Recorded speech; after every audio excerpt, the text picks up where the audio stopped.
Hi, welcome back to my channel. ഇന്നത്തെ craft പറഞ്ഞതും bottle craft തന്നെയാണ്. പക്ഷെ ഇതൊരു ഡിഫറെൻ്റ് ആയിട്ട് ഞാൻ ചെയ്തിട്ടുള്ളതാണ്. നമ്മൾ ഒരുപാട് സ്റ്റോറി ബുക്സും കാര്യങ്ങളൊക്കെ വായിച്ചിട്ടുണ്ടാവും അല്ലേ, നെറ്റിൽ വായിച്ചിട്ടുണ്ടാവും, ബുക്കിൽ വായിച്ചിട്ടുണ്ടാവും, അങ്ങനെ ഒരുപാട്. പക്ഷെ ഇത് ഞാൻ ബോട്ടിലാണ് നമ്മൾ സ്റ്റോറി ചെയ്യാൻ പോകുന്നത്. അപ്പം അത് എങ്ങനെയാണ് ഒരു ഡിഫറെൻ്റ് ആയിട്ട് ചെയ്ത് നോക്കിയിട്ടുള്ളതാണ്. പക്ഷെ നല്ല ഇതുണ്ട്, നമുക്ക് വായിക്കുമ്പോൾ വോൾ ഡെക്കർ പോലെയൊക്കെ വെക്കാം. നല്ലൊരു ഡിഫറെൻ്റ് കാര്യങ്ങളല്ലേ. അപ്പോൾ അത് എങ്ങനെ ഉണ്ടാക്കണം എന്നുള്ളത് നമുക്ക് നേരെ വീഡിയോയിലിട്ട് പോകും. കുറച്ച് സ്റ്റോറി ഞാൻ പ്രിന്റ് ചെയ്ത് എടുത്ത് വെച്ചിട്ടുണ്ട്.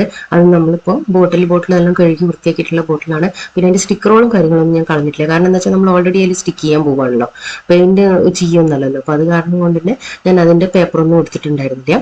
ഇപ്പൊ നമ്മൾ ലയന്റെ മൗസിന്റെ ഒരു സ്റ്റോറിയാണ് ഞാൻ എടുത്തിട്ടുള്ളത്. അത് ഞാൻ സ്റ്റിക്ക് ചെയ്യാൻ പോകുന്നു. അപ്പൊ നമുക്ക് നേരെ വീഡിയോയിലോട്ട് പോകാം.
ഞാനിവിടെ ഗ്ലൂ ഗൺ വെച്ചിട്ട് ബോട്ടിലിൽ കുറച്ച് സ്പേസ് മാറ്റി വെച്ചിട്ടുണ്ട്. ബാക്കിയൊക്കെ ഞാൻ സ്റ്റിക്കർ ഒട്ടിച്ച് കഴിഞ്ഞു, സ്റ്റോറി ഒട്ടിച്ചിട്ടുണ്ട്.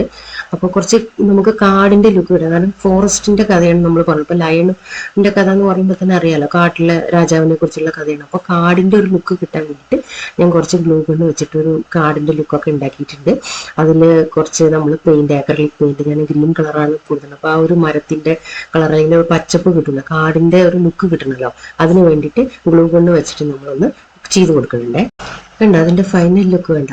അപ്പൊ ഇന്നേക്ക് ഇത്രയേ ഉള്ളൂ. ഇനി അടുത്ത വീഡിയോ ആയിട്ട് വരുന്നവരേക്കും ബായ്. അതുപോലെ എല്ലാവർക്കും ഇഷ്ടപ്പെടുകയാണെങ്കിൽ ലൈക്ക് ചെയ്യാനും സബ്സ്ക്രൈബ് ചെയ്യാനൊന്നും മറക്കല്ലേ.